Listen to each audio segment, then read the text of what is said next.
حضرت عبداللہ بن عمرو بن العاص رضی اللہ تعالیٰ عنہ کہتے ہیں کہ آپ صلی اللہ تعالیٰ علیہ وسلم نے ایک دن فرمایا کہ تمہاری اس وقت کیا حالت ہوگی جب روم اور ایران کے خزانوں کے دروازے تمہارے لیے کھول دیے جائیں گے۔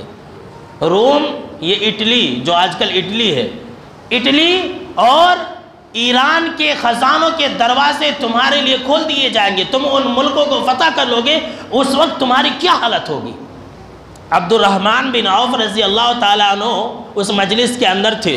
انہوں نے کہا کہ اے اللہ کے نبی اکرم و مکرم صلی اللہ تعالیٰ علیہ وسلم، ہم وہی کہیں گے جس کا اللہ نے ہمیں حکم دیا ہے، یعنی کہ ہم اللہ کا شکریہ ادا کریں گے اور اللہ سے اس کا فضل اور مانگیں گے۔ آپ صلی اللہ تعالیٰ علیہ وسلم نے فرمایا او غیر ذالک، نہیں، تمہاری یہ حالت نہیں ہوگی۔ اللہ اکبر، کیا کہا؟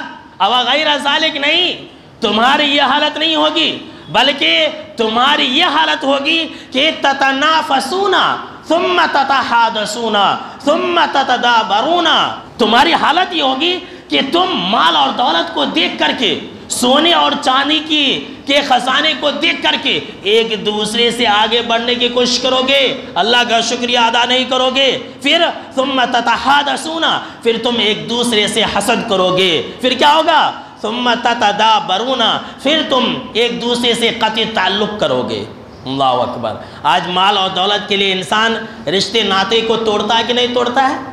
مال اور دولت کے لیے انسان بھائی نہیں دیکھتا ہے، باپ نہیں دیکھتا ہے، اور نہ ہی ددیالی رشتہ دیکھتا ہے، نہ ہی ننیالی رشتہ دیکھتا ہے، نہ ہی سسرالی رشتہ دیکھتا ہے۔ مال ہے تو بات کر، بولتے بھی ہیں اے بچے تیرے پاس پیسہ ہے تو رکھ کے بات کر، نہیں تو چل ہٹ، تو میرا کوئی بھی نہیں۔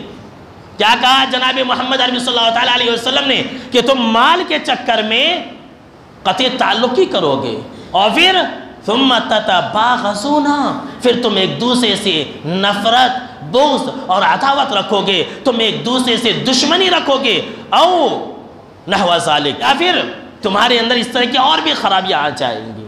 اللہ کی پناہ۔